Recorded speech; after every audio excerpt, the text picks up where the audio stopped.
자, 시청자 여러분 어떻습니까? 이 북한군 귀순 병사에 대한 논란. 그러니까 이 북한군 귀순 병사가 MDL, 소위 군사 분계선을 넘어서 남쪽 지역까지 왔는데 우리 군은 무대응한 것 아니냐. 경고 방송도 하지 않았고요. 경고 사격도 하지 않았습니다. 따라서 어떻게 MDL을 북한군 병사가 넘어왔는데도 무대응으로 일관할 수 있었느냐, 이 부분에 대한 의혹이 증폭되고 있는 것이죠. 자, 그런데 CCTV를 공개한다고 했는데 그마저도 지금 계속 언제 공개가 될지 모르겠습니다. 계속 연기가 되고 있는데 강병규 기자가 뭔가 설명을 준비한 게 있죠? 네, 그렇습니다. 사실 원래 CCTV가 공개되면 전해드리기로 어제 저희가 약속을 했었는데 끝끝내 방송 끝까지 공개가 되지 않았습니다. 자, CCTV가 지금 이 시간에도 여전히 공개되지 않고 있습니다. 어제 오전에 공개될 줄 알았고 그렇게 예고를 받았는데 어제 오전에는 오후에 공개하겠다. 그런데 이제 오후에 되니까 내일 공개하겠다. 혹은 이제 무기한 연기하겠다. 방금 전에는 이제 조사가 끝나면 공개하겠다라고 밝혀왔었는데요. 네. 그래서 우리 정치데스크가 지금부터 캐낸 정보를 가지고 이 시간에는 CCTV 내용을 하나하나 복원해 보도록 해보겠습니다. 사실상 재구성을 해보죠. 네. 예. 자, 여러분. CCTV 내용을 짐작할 수 있는 새로운 얘기들이 지금 무성하게 나오고 있습니다. 그중 하나만 전해드리면 귀순하려는 북한 병사를 북한군 추격조 4명이 이렇게 따라갔는데 그중에 한 명이 군사분계선 남쪽으로 2, 3m 정도 넘어왔다라는 그런 소식이 전해졌는데요. 이후에 이제 당황해하면서 다시 황급히 군사분계선 북쪽으로 넘어갔다는 내용도 전해지고 있고 이 장면이 CCTV에 담겨 있다라는 얘기가 나오고 있습니다. 그렇군요. 자, 또 한 가지 새로운 소식 전해드리겠습니다. 어떤 소식입니까? 자, 아무튼 북한 추격조가 소총을 들고 40여 발을 쏜 것으로 확인되고 있잖아요. 그중에서 한 30여 발이 이 북한 귀순병사에게 맞지 않았다라고 소식이 전해지고 있는데 자, 북한 소총의 탄환이 우리 남한 땅에 어디에 박혀 있을까? 지금 보시는 것처럼 이렇게 남측 지역에 있는 이 밤나무에 밤나무에 탄환이 박혀 있다는 겁니다. 그러니까 우리 쪽 남측 지역에 있는 나무예요? 예, 그렇죠. 우리 땅에 박혀 있는 나무에 박혀 있는 거죠. 자, 이런 정황이 속속들이 제기되면서 북한이 정전협정을 위반했다라는 논란과 함께 우리 군은 이런 상황에서 뭐 했느냐라고 질타하는 여론이 나오고 있고요. 이런 여론 때문에 CCTV 공개를 무기한 연기한 것 아니냐라는 의혹도 지금까지 제기되고 있습니다. 예. 자, 알겠습니다. 강병규 기자 고생했습니다. 그러니까 CCTV를 저희가 보지는 못했습니다만 강병규 기자 설명을 들으니까 대략 어떤 상황이었는지가 저희가 상황이 재구성이 되는 것 같고요. 자, 그렇다면 JSA에서 직접 근무를 했던 김명훈 국장과 지금부터 좀 구체적으로 이번 이 사건에 대한 의혹, 궁금증을 조금 깊게 한번 들어가 보도록 하겠습니다. 제 옆에 판넬이 하나 준비되어 있습니다. 한번 보시죠. 그러니까 이 빨간색 지금 점선이 우리가 소위 이제 MDL, 군사 분계선이라고 불리우는 거고요. 이 북한군 귀순병사가 지프 차량을 이용해서 오다가 도랑에 빠지자 지프 차량을 버리고 뛰어서 이 남쪽으로 넘어온 것이죠. 그런데 김명훈 국장께 일단 질문을 드릴게요. 지금 가장 쟁점이 뭐냐면 이 바로 MDL입니다. 군사 분계선. 자, 이 북한군 병사가 이 MDL을 넘어서 남쪽으로 넘어왔는데 우리 군이 대응 안 했다, 못했다, 여러 가지 말들이 많아요. 그런데 일단 기본적으로 현장에는 이 선이 그어져 있습니까? 아니면 그어져 있지 않습니까? 어떻습니까? 선은 이 안쪽에서 표시가 되어 있고요. 이 안쪽이라는 것은 여기 건물? 이 건물과 건물 표시가 되어 있는 것은 보도블럭이라고 생각하시면 되는데요. 그런 블럭이 30cm 넓이에 높이 한 5cm로 되어 있는 블럭이 쫙 이쪽에 그어져 있습니다. 그리고 이쪽 부분에는 사실 남북한 경계라고 할 수 있는 선이 없고요. 편말이 이쪽에 말뚝이 하나 박혀 있었는데 그것으로 봤을 때 이쪽 어디다라고만 판단할 수 있지. 넘어왔다 했는데 정확히 넘어왔다라고 할 수도 있겠지만 정확히 판단은 어려울 거예요. 이쪽 부분에서는. 그렇군요. 네. 그런데요, 김명훈 국장께 이 질문을 드려야 될 것 같아요. 소위 우리가 이제 CCTV라고 하죠. 네네. CCTV가 있는데 감시하는 CCTV, 우리 남쪽 지역에 이제 감시하는 그 CCTV 상에 가상의 선이 그어져 있다는 거예요. 가상의 선. 이 가상의 선이라는 것은 뭐냐면 소위 MDL 군사 분계선이 가상의 선이 이렇게 그어져 있어서 북한군 병사들이 그 MDL을 넘는지 안 넘는지 그 가상의 선을 통해서 확인이 가능하다는 얘기가 있단 말이죠. 실제로 그렇습니까? 그 CCTV는 제가 말씀드릴 수가 없고요. 그건 군사 네. 보안 사안인가요? 네네. 그거는 뭐 CCTV가 어디 설치되어 있다, 몇 대가 있다라는 건 말씀드릴 수가 이런 근데 선이 있는 건 맞습니까? MDL 선? 가상의 제가 선. 근무할 당시에는 없었고요. 그때는 없었습니까? 네, 그 뭐 최신형 장비로 바뀌었으면 있을 수 있겠지만 예. 제가 근무할 당시에는 카메라에 그런 선은 없었습니다. 예. 그렇군요. 근데 이 보면은 어떻습니까?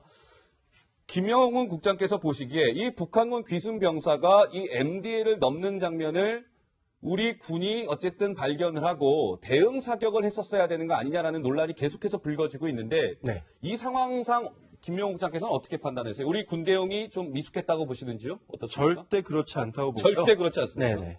왜 그런 거죠? 84년도에도 총격전이 있었지 않습니까? 예. 84년도 총격전 당시도 이 부근에서 총격이 일어났고요. 나중에 사망한 건 이쪽 자리에서 사망을 했는데요.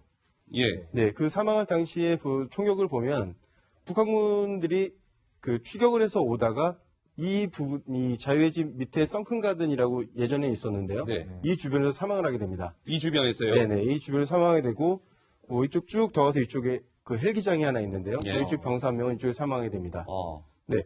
만약에 저희가 대응 사격을 적극적으로 했다면, 예. 저희가 총을 쏠 때 북쪽에 있는 군인을 쏘겠죠.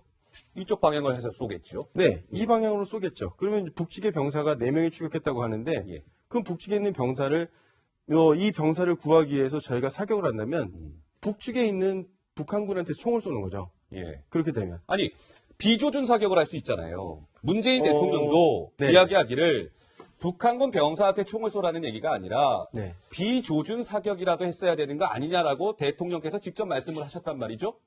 비조준 사격이라는 경고 사격을 말씀하시는 건데요. 예. 판문점에서 일어나는 비상사태는요, 저희가 경험상 굉장히 급박하긴 합니다. 아, 예. 그리고 뭐, 그 비조준 사격을 할 정도의 시간이 안 됐을 거예요. 제가 봤을 때는요. 예, 예, 여기서 북한군이 뛰어 내려왔을 때, 올라갔을 때가 전 불과 몇 초가 안 됐다고 보거든요. 예. 이쪽에서 이제 초소에서 발견하고 저희가 대응하기까지가 시간이 그리 많지 않았을 거예요. 네. 그리고 저희가 대응 사격을 하기 전에 상황은 종료됐을 거예요. 대응 사격을 하기 네. 전에 이미 상황 종료됐을 겁니다. 저희도 언제나 실탄을 장전하고 있는데 아, 이걸 쏴야 되는 상황이라고 판단했으면 초소 근무자가 발포를 했을 겁니다. 네. 네, 만약에 총알이 이쪽으로 날라와서 저희 창에 박히거나 했다면 음. 아마 대응 사격 했을 겁니다. 알겠습니다.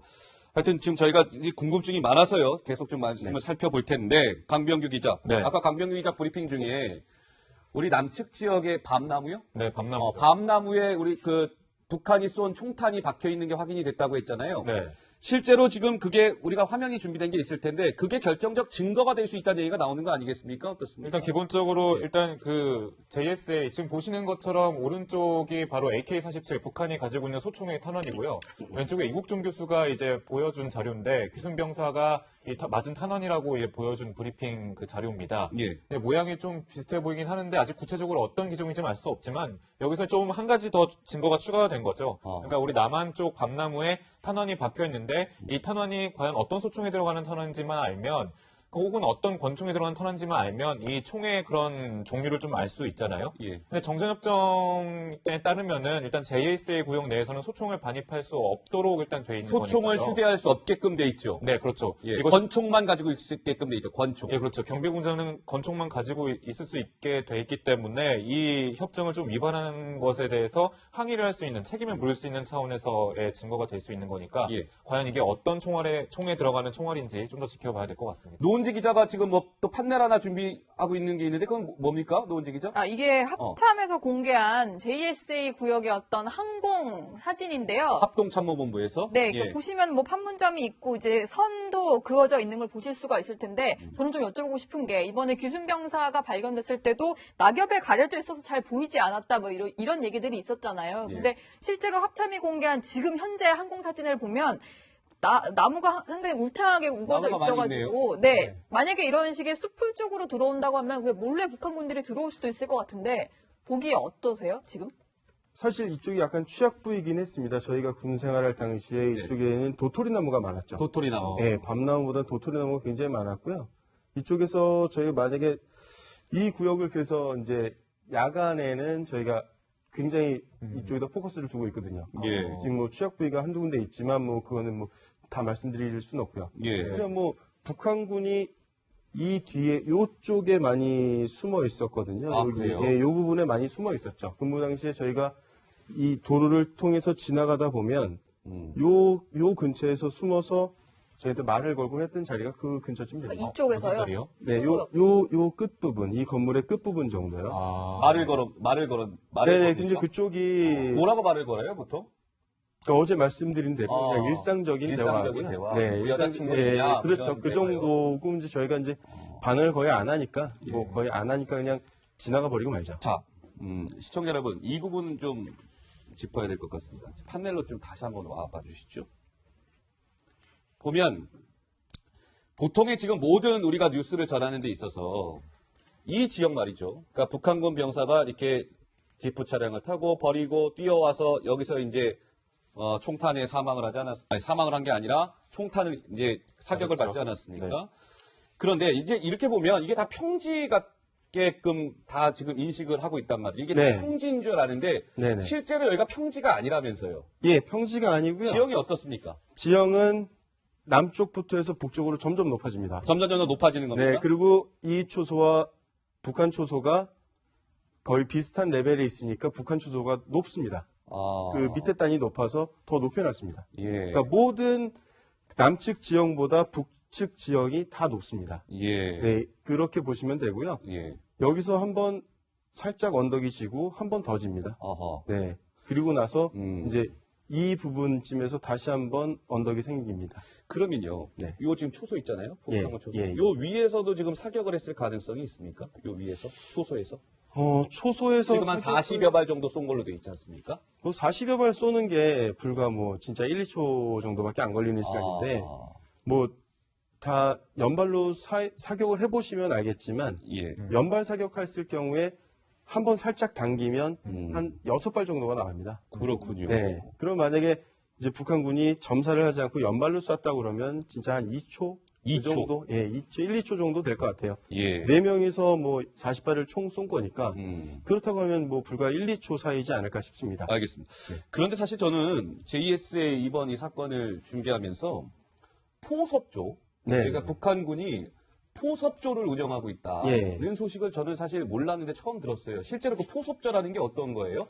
뭐 저희도 군사하면서 다 알고 있었는데요. 그 2인 1조로 돌아다닙니다. 네, 뭐 초소 근무가 총 3명이 들어가고요. 네. 그 중에 2명이 나옵니다. 아, 네, 저희가 근무 이동을 하게 되면 뭐 지금은 또 상황이 달라질 수도 있겠지만 그 당시만 해도 2명이 나옵니다. 2명이 나와서 예. 뭐 계속 얘기를 걸죠. 계속 얘기를 네네, 걸어요? 계속 얘기를 걸고 그 뭐 초병한테 하여튼 계속 말을 걸어요. 뭐 예. 이 말이든 저 말이든 뭐 나와서 뭐 이거 받아가라 저거 받아가라 하면서 근데 말을 실제로 이렇다면서요. 그 좀 그래픽 화면 준비된 게 있습니까? 그 한국군 포섭 작전을 보면 술, 담배 같은 걸 제공하면서 뭔가 관계를 발전시키고 김일성 배지라든가 이 고가의 시계죠. 롤렉스 같은 시계까지도 뭐 선물 공세를 하고 그래서 실제로 1990년대 한국군 4명이 북한군 공작에 포섭된 사례가 실제로 있었다면서요. 저는 사실 그거를 그전에 뉴스도 봤지만 좀 우스운 얘기라고 생각했거든요.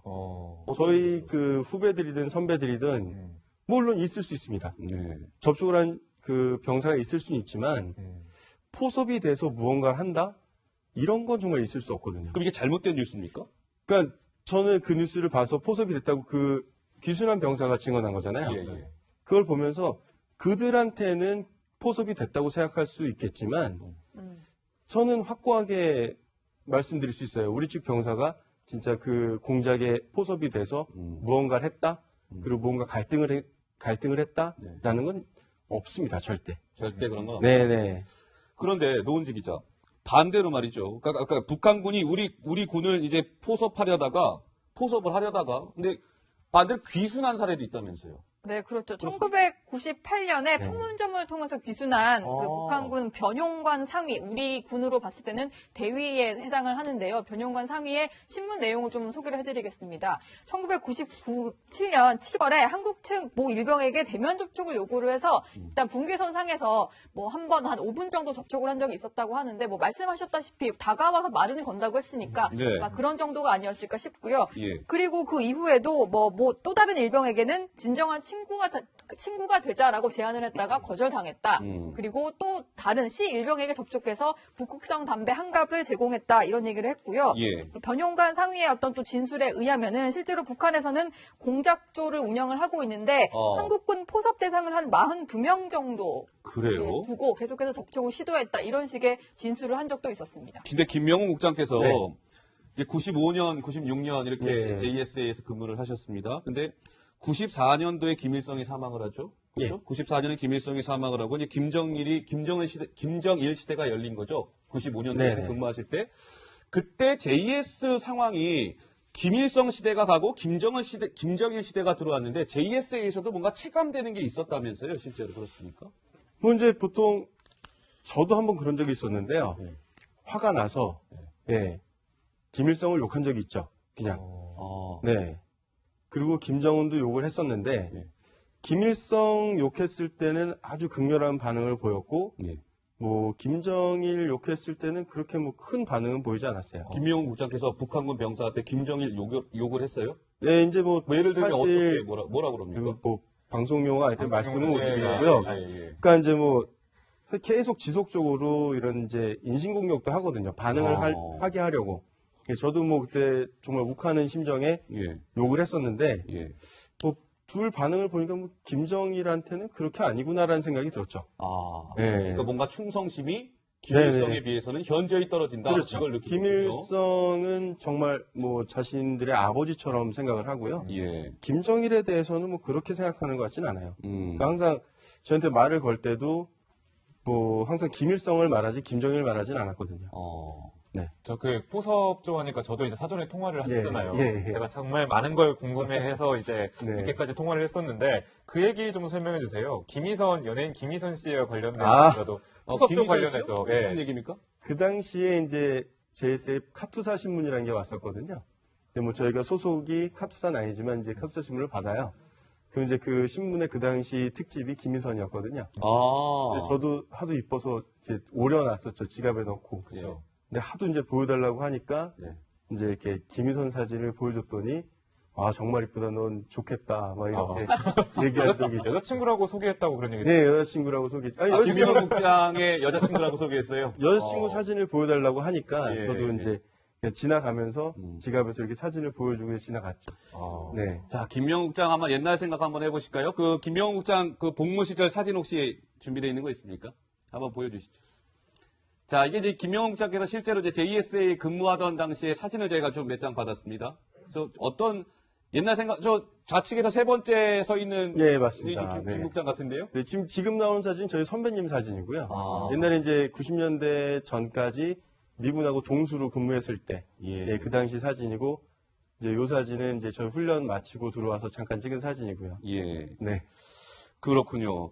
자, 그런데 이 보면은, 김 국장께서 보시기에는 이번 이 JSA 사건, 이번 북한 지금 굉장히 막 못 먹는 것으로 알려졌잖아요. 뭐, 요번에 수술하니까 이국종 집도의 같은 경우는 옥수수알이 나오더라. 네네. 몸속에서는 뭐 기생충이 득실득실 하더라라고 하는데, 2017년 지금 현재가 저 정도라면 그때는 오히려 그 북한군 병사들의 생활이 더 엄청나게 더 열악하지 않았을까요? 어떻습니까? 아닌가요? 오히려 어떻습니까? 열악했죠. 지금도 보면 피복이라든지 예. 봤을 때도 차이가 크죠. 그러니까 보면, 저희는 이제 소위 이제 하복 정도가 걔네 동복 수준이었고요. 네, 보면 옷감이 정말 안 좋아요.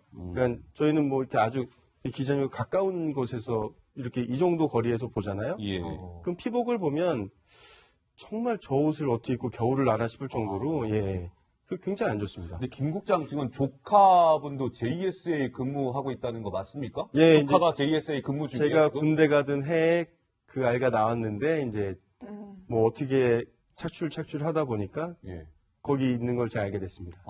네. 근데 JSA 근무하는 게 뭐 이렇게 보안 사안이나 이런 것도 좀 많다면서요? 그 생활 이야기를 뭐 다 할 네네. 수 없고 뭐 그렇습니까 실제로? 일단은 뭐 여타 부대처럼 적과의 거리가 먼 곳이 아니잖아요. 예. 네. 적이 바로 앞에 있기 때문에 그 저희가 알고 있는 어떤 것이 밖으로 통해진다면 적이 봤을 때 작전을 펼칠 때 굉장히 유리하겠죠. 만약에 이쪽엔 벙커가 있다, 이쪽에는 어떤 것이 있다라고 하면 예. 적에서는 적들이 작전 계획을 짤 때 그걸 참고해서 짜면 저희 굉장히 약점이 되는 거죠. 알겠습니다. 그런데 보면 시청자 여러분, 이번 JSA 사건을 보면서 저는 북한 반응을 좀 예의주시해서 봤습니다. 북한이 과연 이번 사건에 대해서 뭐라고 반응을 보일까 궁금했는데 지금 이 시각 현재 무반응입니다. 어떠한 반응도 내놓지 않고 있는데요. 얼마 전의 일이었죠. 북한의 유경식당 종업원들이 탈북을 해서 들어왔을 때 북한은 가만히 있지 않았었습니다. 대대적으로 뭔가 반발을 했었는데요. 당시 모습을 준비했습니다. 영상으로 만나보시죠. 알려진 데 의하면 남조선 당국은 지난해 4월 해외에서 집단 납치하여 끌고 간 12명의 우리 여성들을 강제 결혼시키는 방법으로 그들이 본인 의사에 따라 남조선에 정착하여 안정된 생활을 하고 있는 것처럼 꾸며 야만적인 귀순 공작을 벌이면서 남조선 당국의 천하무도한 만행은 절대로 묵인할 수 없는 특대 죄악이며 우리에 대한 또 하나의 용납 못할 정치적 도발이다. 어려서부터 부모에 대한 혈성이 매우 지옥하였으며 남조선에 갔다면 무엇 때문에 덕관방에 가둬놓고 자기 의사도 제대로 표현하지 못하게 하는가? 왜 부모들이 네, 북한군 병사가 JSA에서 이제 귀순을 한 것과 관련해서 본인들의 치부를 드러내고 싶지 않아서 무반응으로 일관하고 있는 거 아니냐, 뭐 이런 해석이 나오고 있는데요. 김 국장께서 꼭 하신 말씀 있으시다고요? 근데 저희 요번에 이제 이 사건을 보면서 이런 비상사태가 JSA는 비일비재했었거든요. 그때마다 느끼는 거지만 저희가 적극 대응을 해서 그 총격을 벌여서 누구라도 다치게 된다면 저는 그거 실패한 작전이라고 보거든요. 그 제 조카도 거기 있고 제가 조카한테 얘기한 건 대응하지 말라고 얘기했습니다. 부모 입장에서는 어쩔 수 없습니다. 그 군인의 입장에서는 대응해야 되지만 부모 입장에서는 말릴 수밖에 없더라고요. 그리고 저는 아무런 사상자 없이 아군의 피해 없이 이렇게 성공적으로 작전을 수행했다면 칭찬을 받아야 하는 게 아닌가라는 생각을 계속하고 있습니다. 예, 알겠습니다. 네. 그 부분은 한번 뭐 자초지종을 좀 따져봐야 될 대목이 있는 것 같습니다. 예. 김 국장 생각은 그러신 것 같고요. 알겠습니다.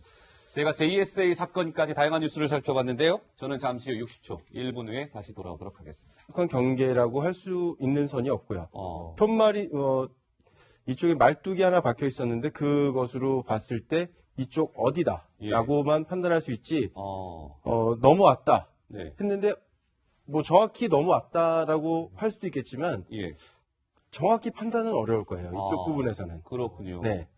그런데요, 김명훈 국장께 네. 이 질문을 드려야 될 것 같아요. 소위 우리가 이제 CCTV라고 하죠. 네네. CCTV가 있는데 감시하는 CCTV, 우리 남쪽 지역에 이제 감시하는 그 CCTV 상에 네. 가상의 선이 그어져 있다는 거예요. 가상의 선. 이 가상의 선이라는 것은 뭐냐면 소위 MDL 군사 분계선이 가상의 선이 이렇게 그어져 있어서 북한군 병사들이 그 MDL을 넘는지 안 넘는지 그 가상의 선을 통해서 확인이 가능하다는 얘기가 있단 말이죠. 실제로 그렇습니까? 그 CCTV는 제가 말씀드릴 수가 없고요. 그건 군사 네. 보안 사안인가요? 네네. 그거는 뭐 CCTV가 어디 설치되어 있다, 몇 대가 있다라는 건 말씀드릴 수 이런 없어요. 근데 선이 있는 건 맞습니까? MDL 선? 제가 가상의 선. 근무할 당시에는 없었고요. 그때는 없었습니까? 네, 그 뭐 최신형 장비로 바뀌었으면 있을 수 있겠지만 예. 제가 근무할 당시에는 카메라에 그런 선은 없었습니다. 예. 그렇군요. 근데 이 보면은 어떻습니까? 김영훈 국장께서 보시기에 이 북한군 귀순 병사가 이 MDL을 넘는 장면을 우리 군이 어쨌든 발견을 하고 대응 사격을 했었어야 되는 거 아니냐라는 논란이 계속해서 불거지고 있는데 네. 이 상황상 김영훈 국장께서는 어떻게 판단하세요? 우리 군 대응이 좀 미숙했다고 보시는지요? 어떻습니까? 절대 그렇지 않다고 보고요. 절대 그렇지 않습니다. 네네. 왜 그런 거죠? 84년도에도 총격전이 있었지 않습니까? 예. 84년도 총격전 당시도 이 부근에서 총격이 일어났고요. 나중에 사망한 건 이쪽 자리에서 사망을 했는데요. 예. 네, 그 사망할 당시에 그 총격을 보면 북한군들이 그 추격을 해서 오다가 이 부분, 이 자유의 집 밑에 썬큰가든이라고 예전에 있었는데요. 네. 이 주변에서 사망을 하게 됩니다. 이 주변에서. 자, 시청자 여러분 어떻습니까? 이 북한군 귀순 병사에 대한 논란. 그러니까 이 북한군 귀순 병사가 MDL, 소위 군사 분계선을 넘어서 남쪽 지역까지 왔는데 우리 군은 무대응한 것 아니냐. 경고 방송도 하지 않았고요. 경고 사격도 하지 않았습니다. 따라서 어떻게 MDL을 북한군 병사가 넘어왔는데도 무대응으로 일관할 수 있었느냐, 이 부분에 대한 의혹이 증폭되고 있는 것이죠. 자, 그런데 CCTV를 공개한다고 했는데 그마저도 지금 계속 뭐 언제 공개가 될지 모르겠습니다. 계속 연기가 되고 있는데 강병규 기자가 뭔가 설명을 준비한 게 있죠? 네, 그렇습니다. 사실 원래 CCTV가 공개되면 전해드리기로 어제 저희가 약속을 했었는데 끝끝내 방송 끝까지 공개가 되지 않았습니다. 자, CCTV가 지금 이 시간에도 여전히 공개되지 않고 있습니다. 어제 오전에 공개될 줄 알았고 그렇게 예고를 받았는데 어제 오전에는 오후에 공개하겠다. 그런데 이제 오후에 되니까 내일 공개하겠다 혹은 이제 무기한 연기하겠다. 방금 전에는 이제 조사가 끝나면 공개하겠다라고 밝혀왔었는데요. 네. 그래서 우리 정치데스크가 지금부터 캐낸 정보를 가지고 이 시간에는 CCTV 내용을 하나하나 복원해 보도록 해보겠습니다. 사실상 재구성을 해보죠. 네. 예. 자, 여러분. CCTV 내용을 짐작할 수 있는 새로운 얘기들이 지금 무성하게 나오고 있습니다. 그중 하나만 전해드리면 귀순하려는 북한 병사를 북한군 추격조 4명이 이렇게 따라갔는데 그중에 한 명이 군사분계선 남쪽으로 2, 3m 정도 넘어왔다라는 그런 소식이 전해졌는데요. 이후에 이제 당황해하면서 다시 황급히 군사분계선 북쪽으로 넘어갔다는 내용도 전해지고 있고 이 장면이 CCTV에 담겨 있다라는 얘기가 나오고 있습니다. 그렇군요. 자, 또 한 가지 새로운 소식 전해드리겠습니다. 어떤 소식입니까? 자, 아무튼 북한 추격조가 소총을 들고 40여 발을 쏜 것으로 확인되고 있잖아요. 그중에서 한 30여 발이 이 북한 귀순병사에게 맞지 않았다라고 소식이 전해지고 있는데 자, 북한 소총의 탄환이 우리 남한 땅에 어디에 박혀 있을까? 지금 보시는 것처럼 이렇게 남측 지역에 있는 이 밤나무에 밤나무. 밤나무에 예. 탄환이 박혀 있다는 겁니다. 그러니까 우리 쪽 남측 지역에 있는 나무예요? 예, 그렇죠. 우리 땅에 박혀 있는 나무에 박혀 있는 거죠. 자, 이런 정황이 속속들이 제기되면서 북한이 정전협정을 위반했다라는 논란과 함께 우리 군은 이런 상황에서 뭐 했느냐라고 질타하는 여론이 나오고 있고요. 이런 여론 때문에 CCTV 공개를 무기한 연기한 것 아니냐라는 의혹도 지금까지 제기되고 있습니다. 예. 자, 알겠습니다. 강병규 기자 고생했습니다. 그러니까 CCTV를 저희가 보지는 못했습니다만 강병규 기자 설명을 들으니까 대략 어떤 상황이었는지가 저희가 상황이 재구성이 되는 것 같고요. 자, 그렇다면 JSA에서 직접 근무를 했던 김명훈 국장과 지금부터 좀 구체적으로 이번 이 사건에 대한 의혹, 궁금증을 조금 깊게 한번 들어가 보도록 하겠습니다. 제 옆에 판넬이 하나 준비되어 있습니다. 한번 보시죠. 그러니까 이 빨간색 지금 점선이 우리가 소위 이제 MDL, 군사 분계선이라고 불리우는 거고요.